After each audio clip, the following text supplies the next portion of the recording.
কনকনে শীতের এই ঠান্ডাকে উপেক্ষা করে কিন্তু যত সাধারণ মানুষ তথা বিএনপি এবং বিএনপি সমর্থিত যারা রয়েছে তারা কিন্তু সকলে কিন্তু সাভারের জাতীয় স্মৃতিসৌধে এসে কিন্তু আস্তে আস্তে জড়ো হইতে শুরু করেছে। তাদের প্রিয় নেতা জনাব তারেক রহমান দীর্ঘ 17 বছর পরে কিন্তু বাংলাদেশে গতকালকে এসে পদার্পণ করেছে এবং সেইখান থেকে কিন্তু আজকে দ্বিতীয় দিনের মতো কিন্তু উনি জাতির শ্রেষ্ঠ সন্তান তথা সকল বীর শহীদদের শ্রদ্ধা নিবেদন করতে কিন্তু এখানে আসছেন এবং সকল বীর শহীদদের কিন্তু শ্রদ্ধা নিবেদন করবেন। এই জন্য কিন্তু বিএনপি এবং বিএনপি সমর্থিত যারা রয়েছে তারা কিন্তু সকলে সাভার, আশুলিয়া, ধামরাই তথা দেশের প্রত্যন্ত অঞ্চল থেকে কিন্তু সকলে এসে কিন্তু এখানে ভিড় জমাচ্ছেন সকাল থেকে। এবং শুধু যে স্মৃতিসৌধের সামনে এসে ভিড় জমাচ্ছেন এমনটি নয়, আমরা দেখেছি যে সাভারের প্রতিটি পাড়া মহল্লা এবং বিভিন্ন সড়ক এবং মহাসড়ক বিভিন্ন জায়গায় কিন্তু নেতাকর্মীদের উপস্থিতি রয়েছে এবং এই দীর্ঘ উপস্থিতিকে এবং দীর্ঘ মানুষের এখানে যে উপস্থিতি হবে এটাকে কেন্দ্র করে কিন্তু আইন শৃঙ্খলা রক্ষাকারী বাহিনী যারা আছে তারা কিন্তু ব্যাপক প্রস্তুতি নিয়েছে যাতে কোনো রকম অপ্রীতিকর ঘটনা না ঘটে। আপনি দেখছেন যে এখানে সর্বস্তরের আইন শৃঙ্খলা রক্ষাকারী বাহিনী তারা কিন্তু নিরাপত্তার চাদরে সাভারের সড়ক তথা স্মৃতিসৌধ এলাকা এবং স্মৃতিসৌধের আশপাশ এলাকা কিন্তু নিরাপত্তার চাদরে ঢেকে দিয়েছে। নিরাপত্তার কারণে কিন্তু সাভারের জাতীয় স্মৃতিসৌধ সর্বসাধারণের জন্য প্রবেশ অধিকার নিষিদ্ধ করে দিয়েছে। আজকে কিন্তু স্মৃতিসৌধে কিন্তু কোনো রকম সাধারণ জনগণ কিন্তু প্রবেশ করতে পারতেছে না শুধু এই নিরাপত্তার কারণে। এবং এখানে প্রশাসনিক ব্যাপক নজরদারি রয়েছে। আপনারা দেখছেন যে এই যে স্মৃতিসৌধের যে মূল স্তম্ভটা রয়েছে এখানেই কিন্তু শ্রদ্ধা নিবেদন করবেন জনাব তারেক রহমান। দীর্ঘ 17 বছর পরেই কিন্তু উনি এই সাভারের জাতীয় স্মৃতিসৌধে ওনার কিন্তু পদচারণা এবং পদধূলি পড়বে এবং সকল বীর শহীদদের কিন্তু শ্রদ্ধা জানাবেন। এবং সাধারণ জনগণ থেকে শুরু করে এখানে প্রশাসনিক কর্মকর্তা যারা রয়েছে তারা কিন্তু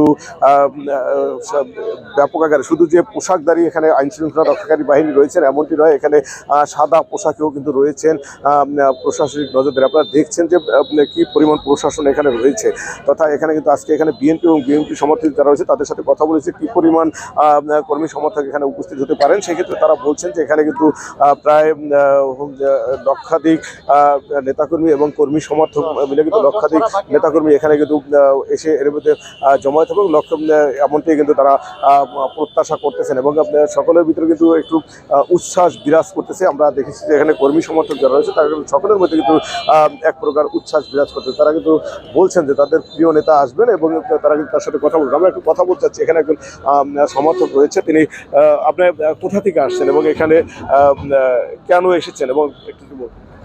আমি নেত্রকোনা থেকে এসেছি। আমি আসছি দেশনায়ক তারেক রহমানকে এক নজর দেখার জন্য।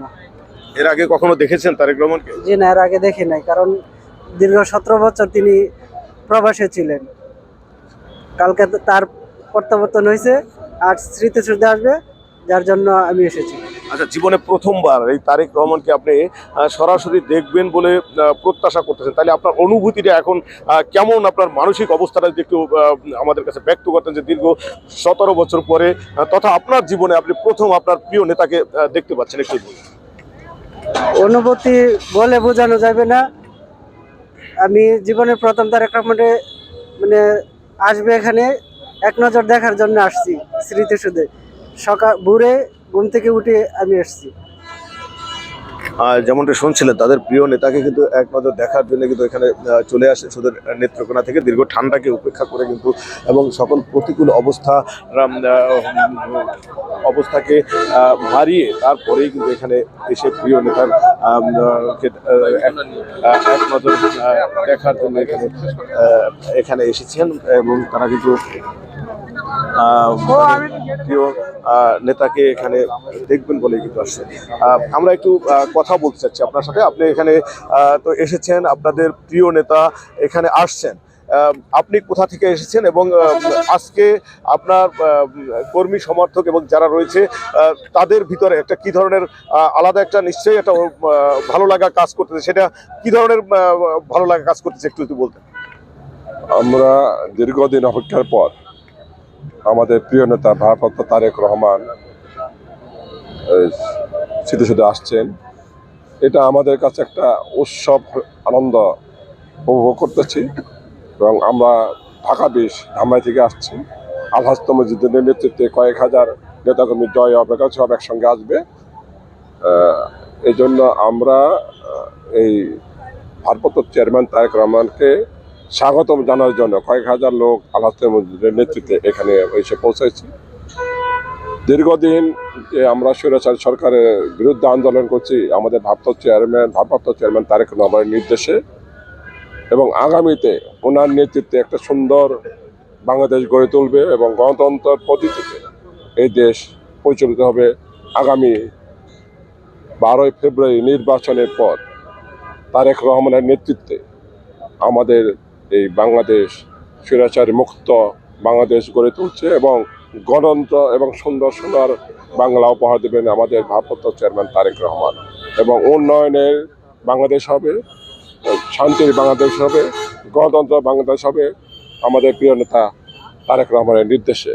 উনি আসছে, আমরা অত্র এলাকার সমস্ত লোক এখানে উপস্থিত হবে তাকে একমাত্র দেখার জন্য। তার প্রতি আমাদের যে ভালোবাসা সেটা দেখানোর জন্য আমরা ধামাই থেকে আল-হাজ মসজিদের নেতৃত্বে কয়েক হাজার নেতাকর্মী এখানে উপস্থিত থাকবেন ইনশাল্লাহ, এবং তার নেতৃত্বে একটা সুন্দর বাংলাদেশ গড়ে তুলবে এই প্রত্যাশায় আমরা আছি।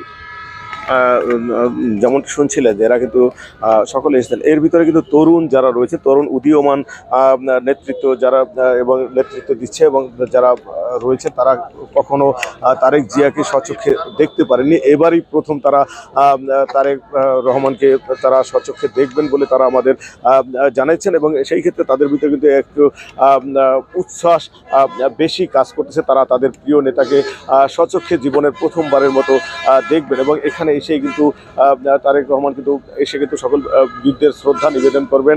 আমরা অনেকের সাথেই কথা বলেছি, এখানে কিন্তু